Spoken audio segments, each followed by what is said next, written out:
भक्ति हूँ। भक्त को भगवान के द्वार तक पहुँचाने वाली भक्ति। मैं पूजा हूँ।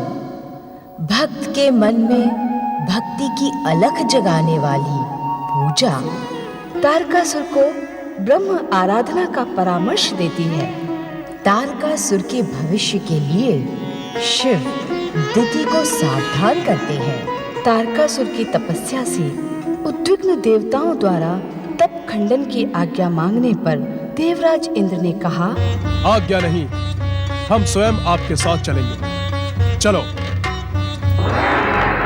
नारायण नारायण। प्रणाम देवर्षि। देवराज इंद्र, जाने से पहले तारकासुर के संबंध में परमपिता ब्रह्मा जी का संदेश तो सुन ले। हम तारकासुर की तपस्या खंडित ना करें। इसके अतिरिक्त ब्रह्मदेव का और क्या संदेश हो सकता है? देवराज इंद्र, आपका स्वार्थ अनुमान लगाने की कभी भूल नहीं करता। नारायण नारायण। देव ऋषि नारद। गंग गंग गंग गंग गंग। आप सत्य को सुनकर उत्तेजित क्यों हो रहे हैं देवराज? किंतु क्यों न जाए हम तारकासुर की तपस्या खंडित करने? क्योंकि इसका परिणाम आपके हित में शुभ नहीं होगा। क्यों शुभ नहीं होगा देवर्षि? त्रिदेव तथा महाशक्तियां सदैव दुष्टों का पक्ष क्यों लेती हैं? नारायण नारायण। अति उत्तम, सत्य कहा। इसी कारण तो आज आप देवराज हैं। देव ऋषि नारद, ये सत्य है देवराज, ये तो सत्य है। आपकी दुष्टता आपको स्वर्गाधिपति के सम्मानित पद पर एक क्षण भी न रहने देती। ये तो आपके माता पिता के सत्कर्मों का परिणाम है कि आप इस स्वर्गाधिपति के पद पर सुशोभित हैं। देवर्षि, हम ब्रह्मदेव का संदेश मानने को बाध्य नहीं हैं। नारायण नारायण। देवराज इंद्र, जब आप स्वयं अपने दुर्भाग्य को आमंत्रित करने के इच्छुक हैं, तो इसमें मैं कर भी क्या सकता हूं? परमपिता ब्रह्मदेव का निर्धारित संदेश पहुंचाने का जो मेरा कार्य था, वो पूर्ण हुआ। जय श्री महागणेश।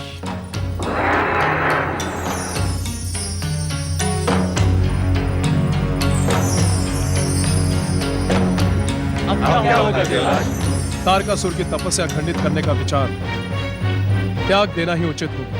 क्यों ना हम सब ब्रह्मलोक चलकर परमपिता से निवेदन करें कि वे तारकासुर को ऐसा वरदान ही ना दें जिससे देवताओं और स्वर्ग के सम्मुख कोई संकट उत्पन्न हो। आपने उचित परामर्श दिया है बहुल्य। ब्रह्मलोक चले।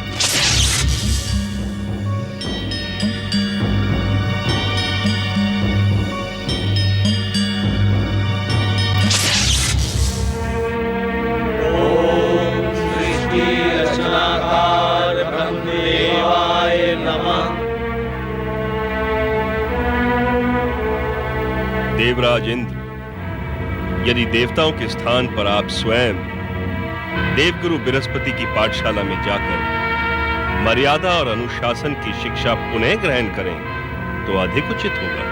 परमपिता, चकित होने की आवश्यकता नहीं है देवराज। आप अपने आदरणीय देवऋषि पूज्य देवगुरु के अपमान का अवसर कदापि नहीं चूकते। इन पर संदेह करना आपका स्वभाव बन गया है।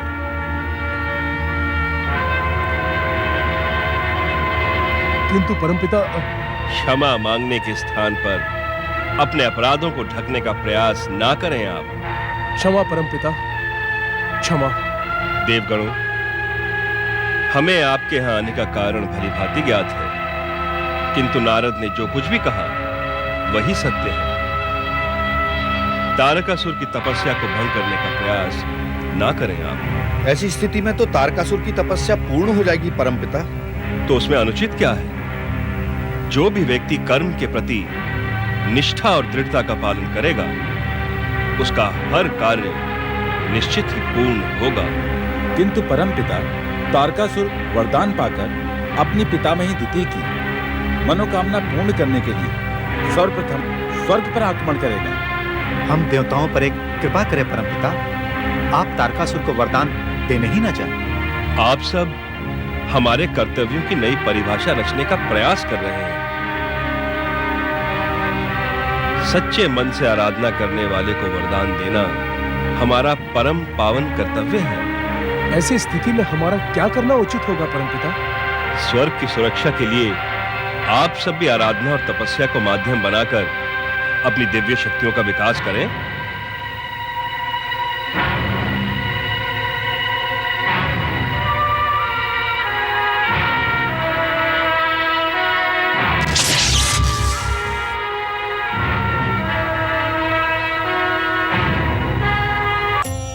ओम महागणेशाय नमः स्वाहा।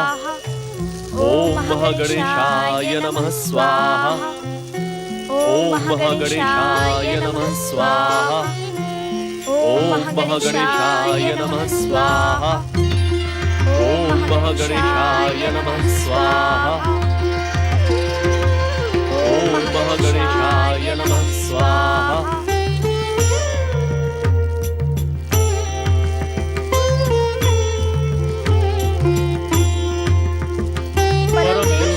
गणेश प्रणाम प्रभु प्रणाम। हे परम भक्त ऋषि कश्यप, देव माता देवी अदिति, आपके इस यज्ञ का परिणाम अवश्य ही शुभ होगा। परंतु कहते कहते आप रुक क्यों गए भक्त वत्सल परम देव श्री महागणेश? इस शुभ परिणाम को प्राप्त करने के लिए आपको कुछ युगों तक धैर्य पूर्वक प्रतीक्षा करनी होगी। ऐसा क्यों स्वामी? ऋषिवर, आप इस सत्य से अनजान नहीं हैं कि तारकासुर के जन्म के पश्चात ये युग दैत्य जाति के उत्थान का युग है। तारकासुर अपनी आराधना से ब्रह्मदेव को अवश्य प्रसन्न करेगा तथा वरदान भी प्राप्त करेगा।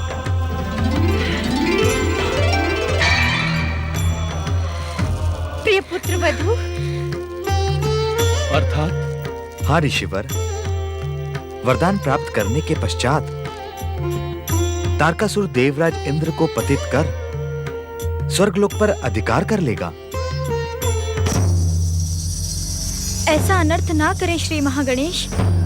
सृष्टि के नियमों को समझने का प्रयास करें देवी अदिति। धर्म की स्थापना तथा अधर्म के सर्वनाश के लिए दैत्य शक्ति जब तक चरम सीमा तक नहीं पहुंचेगी, उसका सर्वनाश कैसे होगा? परमदेव, आप तो धैर्य की प्रतिमूर्ति हैं देवी अदिति। आपका उद्विग्न होना उचित नहीं। आप दोनों मेरी कृपा पर आश्वस्त रहें। कुछ समय पश्चात देवराज इंद्र को अपना खोया हुआ स्वर्गलोक पुनः प्राप्त होगा।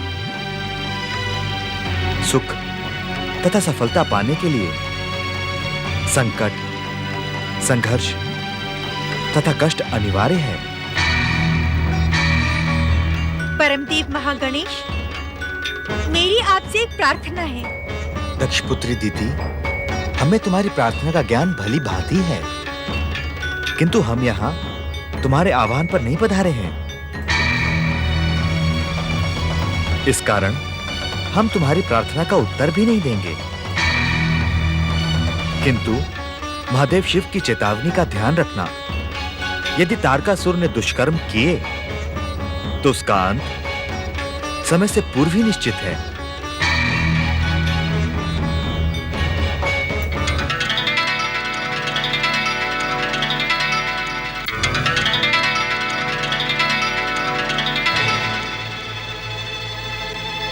पाखंडी ऋषि, सुन लिया आपने अपने श्री महागणेश की भविष्यवाणी? अब मेरी तारक को वरदान पाने से इस संसार की कोई भी शक्ति नहीं रोक सकती।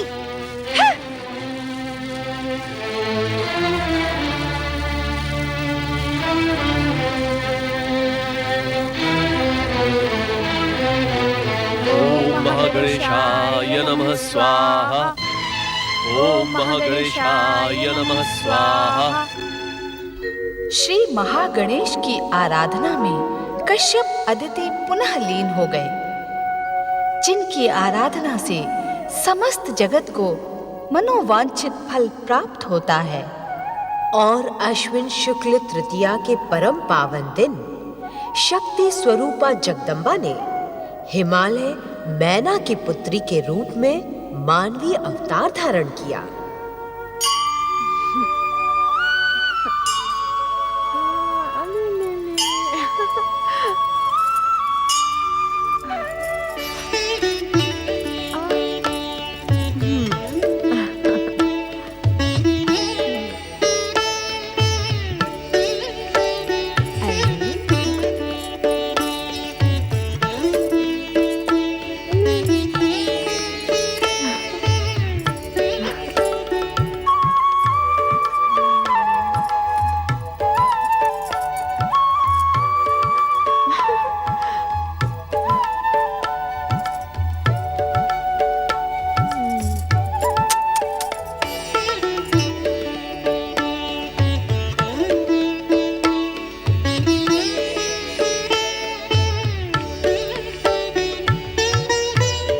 महारानी,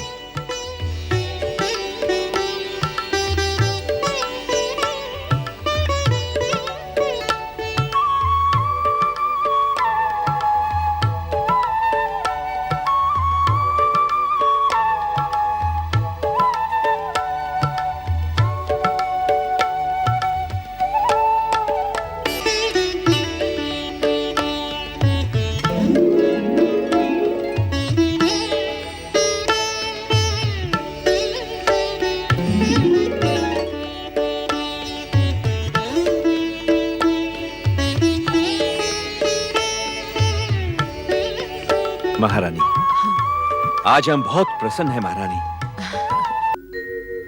पर्वतराज हिमालय की पुत्री का नाम पार्वती होना स्वाभाविक ही था। स्वामी, पार्वती के आने से हमारे जीवन में कितना आनंद आ गया है ना। आप सत्य कह रहे हैं महारानी, किंतु हमारी राजकुमारी है कहाँ?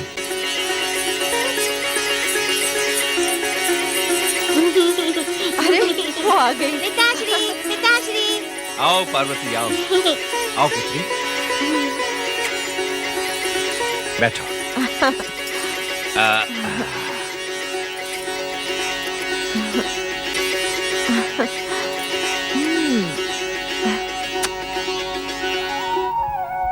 शुक्ल पक्ष के चंद्रमा की भांति समय के साथ देवी पार्वती पूर्ण युवती बन गई।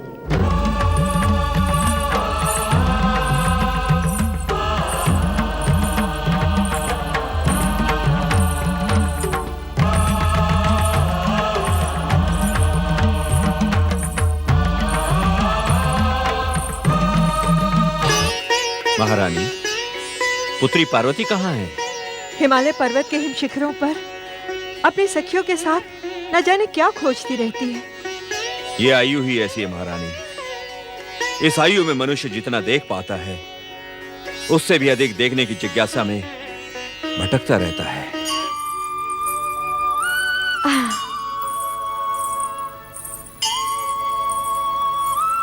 प्रणाम माताश्री, प्रणाम पिताश्री। सदा सुखी रहो पुत्री। पुत्री पार्वती, तुम दिन दिन भर कहाँ भटकती रहती हो? तुम्हारे लिए तुम्हारी माताश्री कितनी चिंतित रहती हैं। माता तो पुत्री के लिए सदा ही चिंतित रहती है, किंतु सत्य तो यह है पिताश्री कि मैं असीम शांति को हिमालय के हिम शिखरों पर खोजती रहती हूँ। पुत्री, तुम्हें वन के भयानक पशुओं का भय नहीं लगता? तनिक भी नहीं माता। मेरी तो इच्छा होती है कि मैं वनराज सिंह पर सवारी करूं। पुत्री पार्वती, परम देव श्री महागणेश की कृपा से तुम्हारी ये इच्छा भी अवश्य पूर्ण होगी। समस्त चराचर विश्व को वरदान देने वाले परम देव श्री महागणेश परम दयालु हैं। वे अवश्य मेरी इच्छा पूर्ण करेंगे। पिताश्री, इस समय मैं आपके समीप श्री महागणेश के पूजन की आज्ञा ही मांगने आई थी। पुत्री, परम देव श्री महागणेश की पूजा के लिए आज्ञा कैसी? परम देव श्री महागणेश का नियमित पूजन तो हर जीव का नैतिक कर्तव्य है। आज्ञा दे माताश्री। अवश्य जाओ पुत्री। परम देव श्री महागणेश का स्मरण करने वाले का सदा ही कल्याण होता है।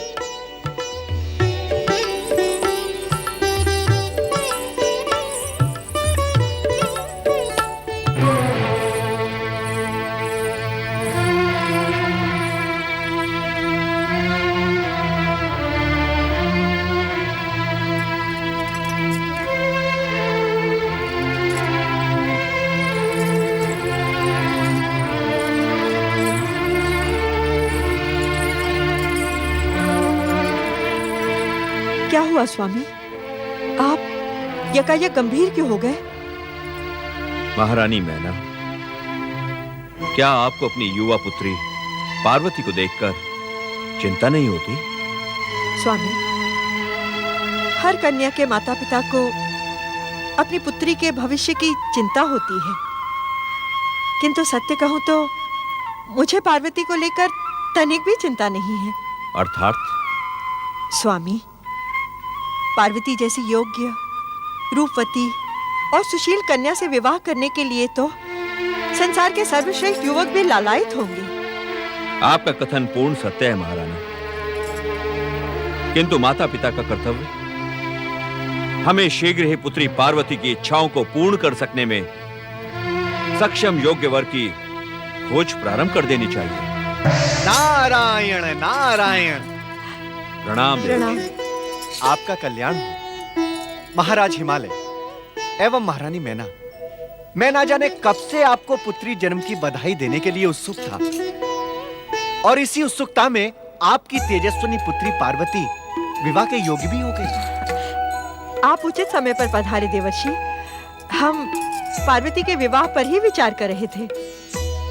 देवर्षि, परमदेव श्री महागणेश की कृपा से इस संसार का कोई भी रहस्य आपके लिए रहस्य नहीं। कृपया करके पार्वती के योग्य वर प्राप्ति में हमारा मार्गदर्शन करें। नारायण नारायण। सत्य तो यही है हिमाचल राज हिमालय कि मैं इस समय परमदेव श्री महागणेश की आज्ञा पाकर इसी उद्देश्य से यहाँ प्रकट हुआ हूँ, किंतु देवी पार्वती हैं कहाँ? देवर्षि, पुत्री पार्वती तो परमदेव श्री महागणेश की नियमित पूजा के लिए गई है। नारायण नारायण। इसका अर्थ तो यह हुआ महाराज हिमालय कि सदा स्थिर रहने वाला नारद आज स्थिर होकर देवी पार्वती की प्रतीक्षा करेगा, और आज वो अपने ज्योतिष ज्ञान से देवी पार्वती का भविष्य अवश्य बताएगा।